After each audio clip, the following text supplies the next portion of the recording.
Hello and a very warm welcome to the brand new edition of Policy Watch. I'm Kriti Mishra.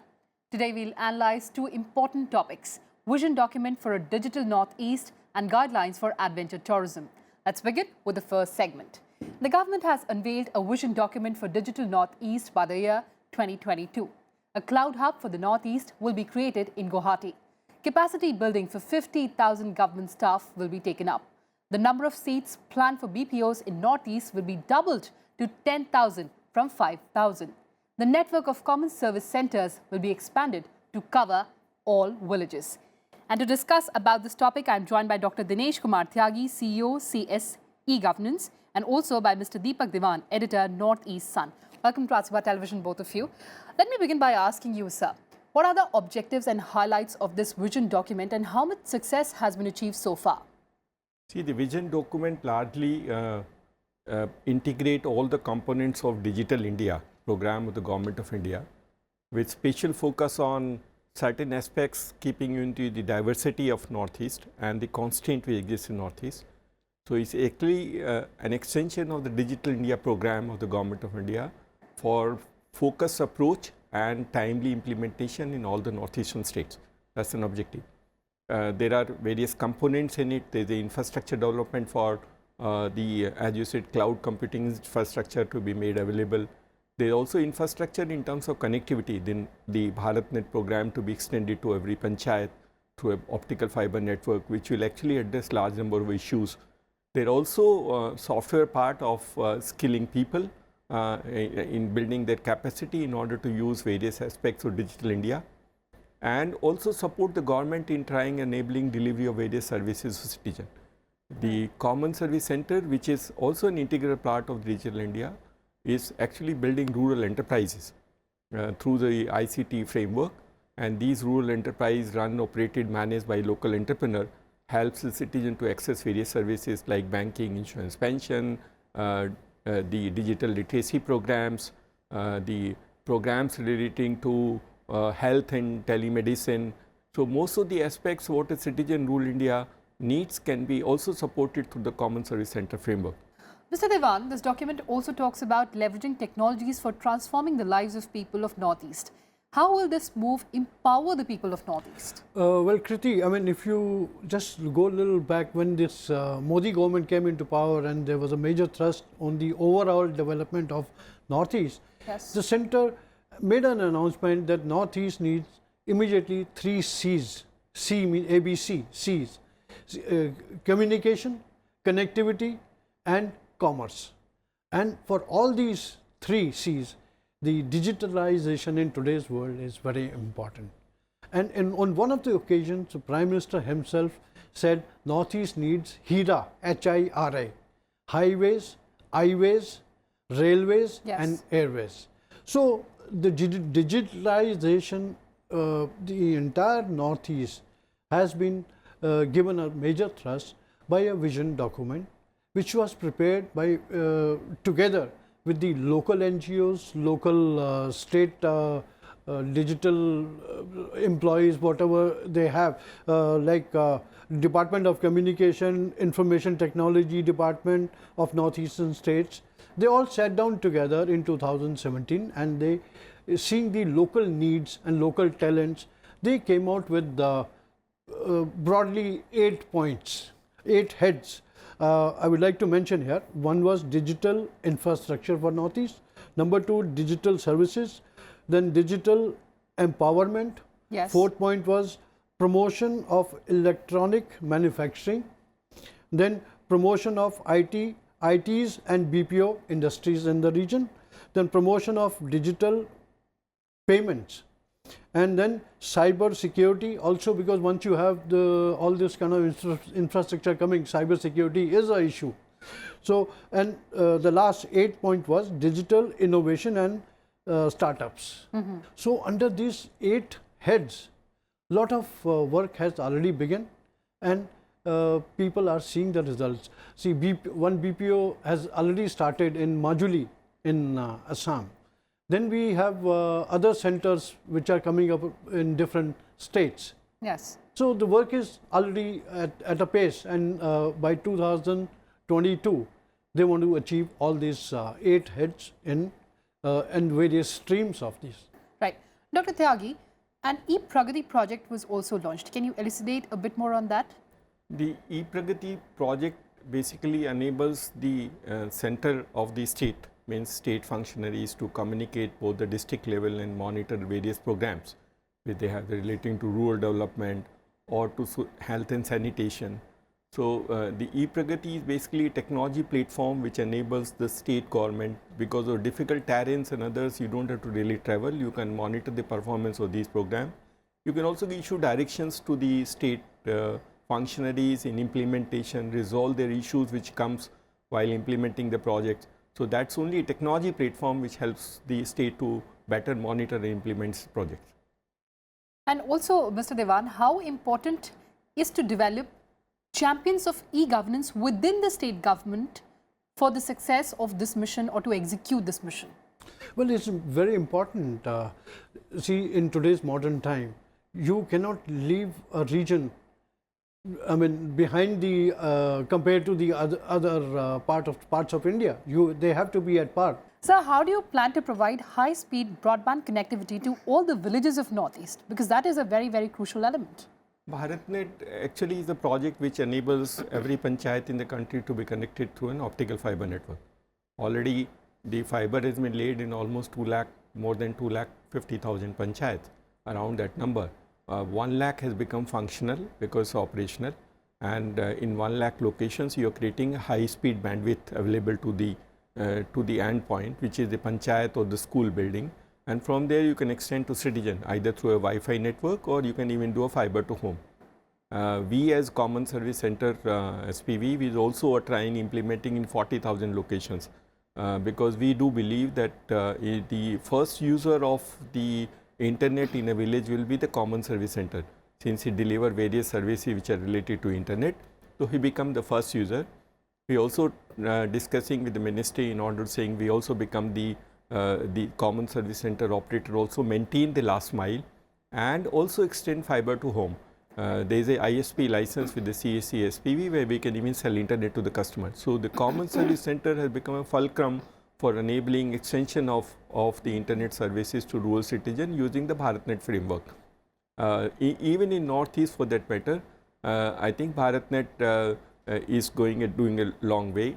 They have many of the organizations which are working to lay down fiber, which will get completed before the timelines which are prescribed. By 2019, all the BharatNet, all the panchayats should be connected, and from that end point, the Common Service Center should enable extension of the internet facility to citizen in that community. Right. Mr. Diwan, we are also talking about doubling BPOs in Northeast. Do you also think that this will provide fillip to the other electronics industry, manufacturing industry, and also other IT-enabled services? Definitely. And in fact, the foundation stone for 4 National Institute of Electronics and Information Technology have already been laid. These 4 centers are going to come up in Guwahati, Shillong, Longley is in Mizoram, and Gangtok, the capital of Sikkim. And these institutes will produce educated youth with the skill, knowledge of digitalization work, I mean, wherever they can be utilized. And the thing is, apart from this, a BPO center under NE-BPO promotion scheme is being introduced in the region. And one such center has already started, as I mentioned, in Majuli. And definitely, see, if you look at BPOs in rest of the country, because Northeast has, the education system is so good, the youth, they speak perfect English, and many of them, they're already working here. Once they get the job opportunities back home in their own state or in the neighboring state, they would definitely go and work there, provided they get high-speed internet. I think that is being ensured. Right. And one more thing I would like to mention, there are other things like the state websites are being updated under this digitalization program. The state MyGov government portal is being launched in Arunachal Pradesh, Manipur and Tripura. Similarly, STPI, Software Technology Parks of India, are being set up in Agartala, Aizawl, Aizawl is the capital of Mizoram, and Shillong, that's again the capital of Meghalaya. So this is a overall sort of bright picture one sees in the region. Right. Just to add to what Mr. Diwan said, Yes, sir. the BPO scheme is a great game changer for Northeast. Many of these men and women who work in BPO, they're already many functioning, not one. Dibrugarh is functional, Dimapur is functional. So if you see those women and men who works, many of them actually come back from places like Bangalore to come back and work at Dimapur. And they are very comfortable to work in their own area. So the BPO will also bring a large amount of, many of these BPOs are getting work from US and Australia. So they work for them. And as Mr. Diwan said, the English is very good. English is their language, and they're able to generate huge value. Many of these women who work and has been interacting, their entire family has changed completely. Their confidence level has gone up phenomenally. They feel more safe and secure to work in that area, and they feel very fascinated by the program on BPO. Government of India's focus is to extend BPO to remote locations, especially wherever possible, wherever there is a party who is interested to do it. I think BPO will be a great changer for creating local employment potential, which is also a thrust for Digital India, that you create local employment opportunities for people to do it. Manufacturing sector, similarly, you have the mobile manufacturing units, and government is supporting for electronic manufacturing. Also in Northeast, there is a focus on it, but you have to find out partners who are willing to work in that Northeastern states in that fashion. Right, sir. Last comments from the both of you. India is striving to become a $1 trillion digital economy. How important is this move for achieving that large goal? In the $1 trillion economy, various components are fitting in order to try and create an economic growth. All these initiatives, whether it's Common Service Center for creating employment opportunities, or rural BPOs for doing that part, or BharatNet, which extend to create inclusion, both financial inclusion and digital inclusion, or extending facility to citizen to earn livelihood. Information, knowledge and skill is what this enable to people, and information, knowledge and skill together will try and create an income generation activity for communities and also for citizens in those areas, which will lead to a growth potential of the economy nature which you are talking about. Northeast has huge potential because of the quality of skill sets which they have. The people, by and large, English speaking, can contribute very significantly into the Digital India framework. And as I said, we do now presently through Common Service Center financial services, banking, insurance, pension. You don't have to go to the bank at all. Through a thumb impression, you can draw money, you can deposit money. That is available to all locations through the Common Service Center. You can do insurance premium, you can do national pension scheme. We also do telemedicine services, so you can do talk to a doctor on allopathy, homeopathy and Ayurveda, and do all that part of telemedicine. And we do literacy programs for any people to learn anything that they want to do, and whether they want to appear for civil service exam and do a coaching, or IIT exams to do a coaching, they can sit in the Common Service Center and do a very nominal cost. So creating a framework for all in everybody to become exactly same. There's no distance then. Whether you live in Guwahati or living in Delhi, you're almost the same environment and same facility being created through the same digital intervention. Absolutely. Your thoughts, sir? Last 30 seconds. I will continue what he said about education. See, National Research and Education Network has already been extended to Tripura. It provides virtual classroom to the students. And now coming back to your question is that digitalization of Northeast is very important to achieve that target, larger target, because Northeast is going to be a major hub, because we have the trilateral highway opening up soon. That will bring hordes of opportunities for locals in trading of local producers. They can do online sort of trading on that, and plus it will open up market, international market for the locals. Right. So they're just sitting on the on a golden gold mine. Right, absolutely. Point well taken. Thank you so much for joining us, gentlemen. So the aim is to empower the people of Northeast region. Time for a short break. Lots more on the other side. Stay tuned.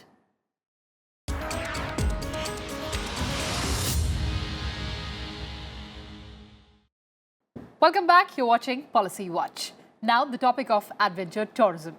The Government of India for the first time has issued guidelines for adventure tourism in India. These guidelines govern activities to ensure that they are conducted in a safe manner. The guidelines cover 15 land-based, 7 air-based and 7 water-based activities. And for more on this, I'm joined by Mr. Vikas Rastogi, Deputy Director General, Ministry of Tourism, Government of India. And in the studios, I'm joined by Mr. Rajesh, Ojha, Director, Banjara Camps and Retreats. Welcome to Raj Sabha Television, both of you. Coming to you first, Mr. Rastogi. India is endowed with diverse forests, 7,500 kilometers of coastline, Himalayas, deserts, beaches. How would these guidelines ensure that India becomes the hub of adventure tourism? Well, the way I look at it is that firstly, I'd like to clarify that India is not only about about culture and about history and about so many other things. India, as you rightly said in the introduction, is such a diverse product, and adventure tourism is really picking up. Adventure tourism is totally picking up for the young ages, but also for the middle ages and even some of the senior citizens. They want to experience the soft adventure, and nothing better than India. We have the mountains, we have the snow, we have the deserts, we have, multi-faceted terrain, we have the forests. You can go out for trekking, you can go out for hiking, you can go out for camping, you can go out for the lovely beaches that we have, huge coastline. And of course, we have water-based, air-based and land-based activities. So all these things are really growing. And what we now need to ensure is to do them methodically, to do them very purposefully, to make them a good experience. And a good experience would imbibe safety and security. And that you rightly said, the Government of India has come up with the Indian Adventure Tourism Guidelines, which is the version 2, which was just launched this year as we celebrate the Adventure Year, the Indian Adventure Year. And we had worked very hard along with the Indian Association of Tour Operators, a lot of other stakeholders, and we realized that ultimately it is the risk management, it is the insurance that we need to ensure that is safety and a good experience. So as you rightly said, it's a beginning that we have made. Adventure tourism is picking up in the country. We have the private sector stakeholders on board. We are working very hard to get the state governments and the union territories on board. And I'm sure, with a very meticulous and a very appropriate approach, we will try to prove that India is the place for experience, to experience adventure in a very safe manner. Mr. Ojha, coming to you now. How would these guidelines ensure risk mitigation in adventure tourism? First, let me thank Raj Sabha TV and your channel, to bring this issue, which is one of the most burning issue, to the fore. And before I answer your question, let me give you the background that adventure tourism is one of the biggest, growth in tourism sector all across the world.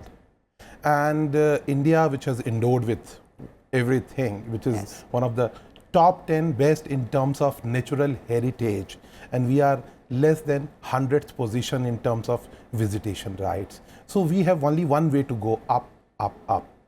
And in this process of, and when in this background where the adventure travel can mitigate not only that, but create employment in far away remote areas, dispersal of tourism from the center to the periphery, they are one of the biggest thing which was needed was giving people that sense of safety and security.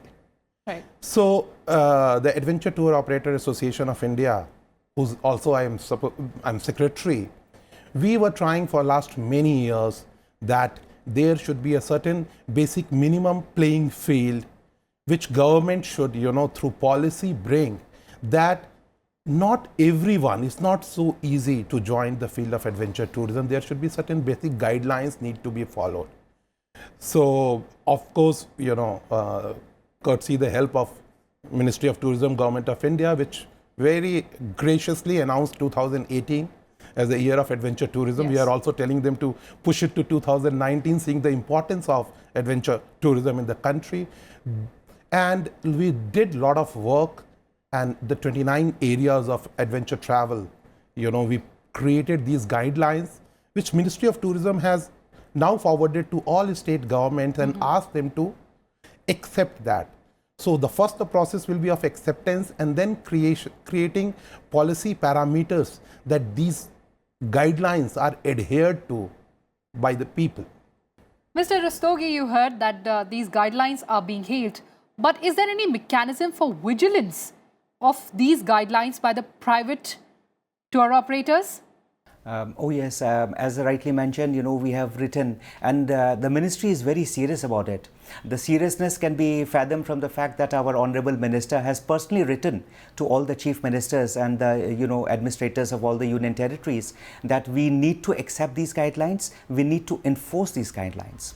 Now, as law and order, most of the regulations are all state subject. We would like that all the state governments and the union territories should imbibe these guidelines into their mechanisms of regulation, whether it's a Tourism Act, whether it's a Tourism Adventure Act, whether it is certain other type of enforcements. Because at the end of it, we have to understand that safety not only of the operators, safety not only of the tourists, but safety of the environment, safety of the country as a whole is very, very important. One small event can lead to disasters. It can backfire, and we can see like some of the recent examples that we see in terms of river rafting, where unapproved people, uneducated people, untrained people, unskilled people, and people who don't even understand the term of safety in terms of equipment, safety in terms of maintenance of the equipment, safety in terms of educating the tourists how to behave while using that particular activity, has led to some of the downfalls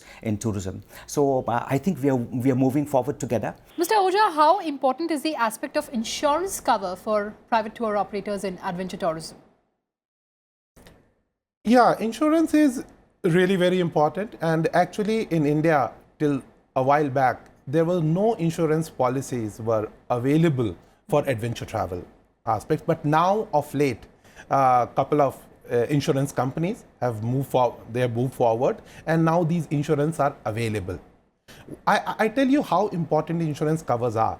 That Everest Base Camp trek in Nepal, actually people sign up because they know that insurance will take care of evacuation in 45 minutes to 2 hours. A chopper will be there in case there is any evacuation issue. Right. And because of that, I think it is growing from growth to growth, that whole. So insurance is extremely important.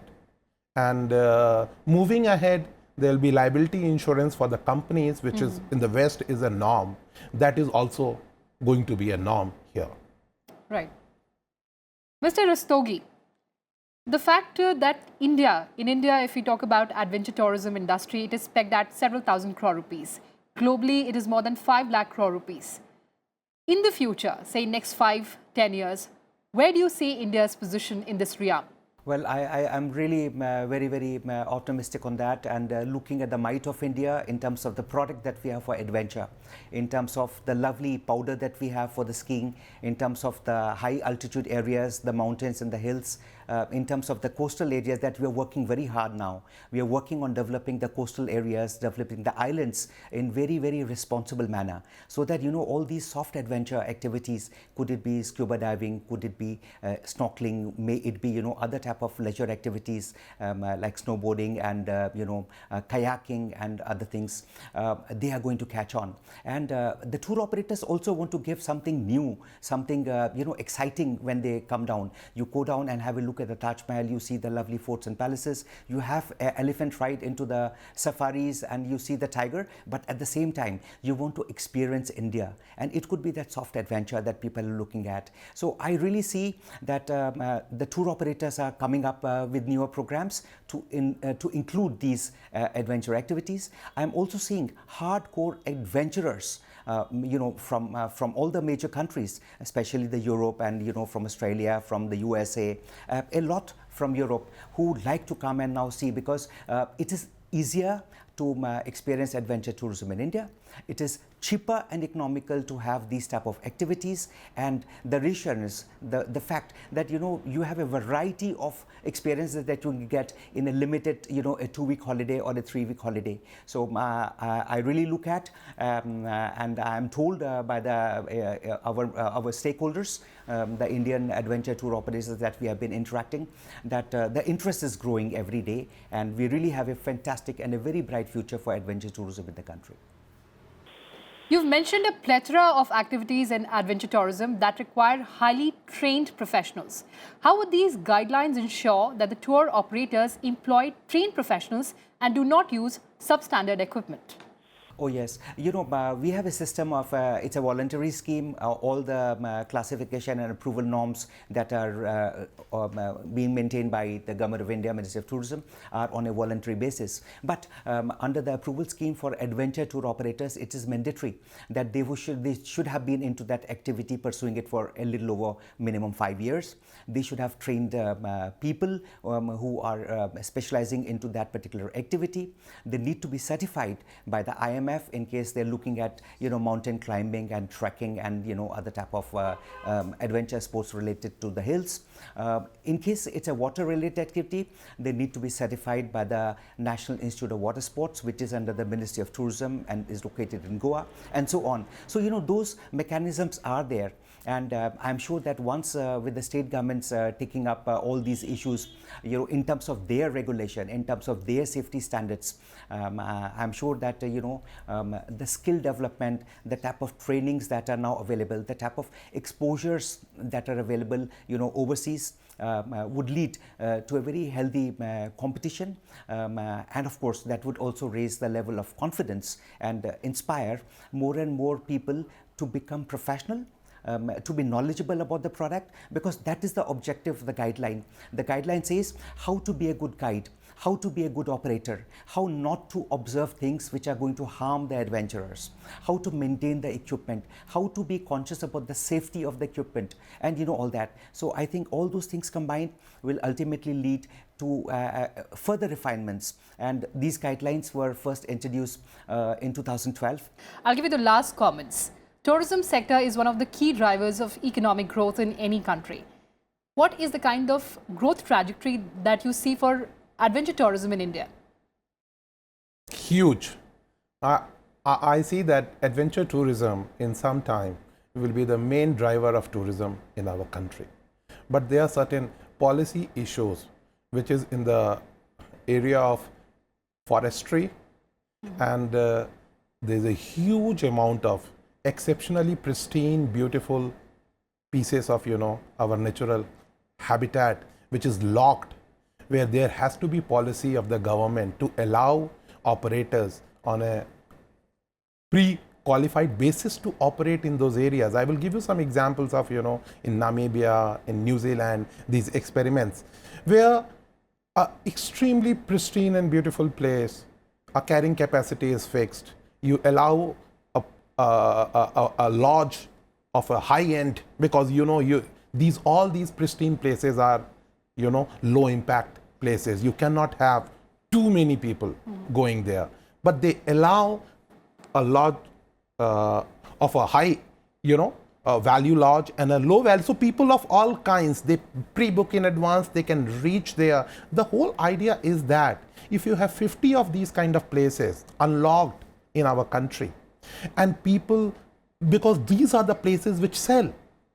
If we have this high value, low impact tourism, if we open in our natural habitat, the world will become accustomed, and those people, when they come, they will do all other things, our cultural, our other stuff. So we can become, the adventure tourism can become the driver of the main tourism, stuff in the country. Absolutely. So on that note, thank you so much, gentlemen, for joining us on this very important topic. With that, it's a wrap on this edition. Thanks for watching and stay tuned to Rajya Sabha Television.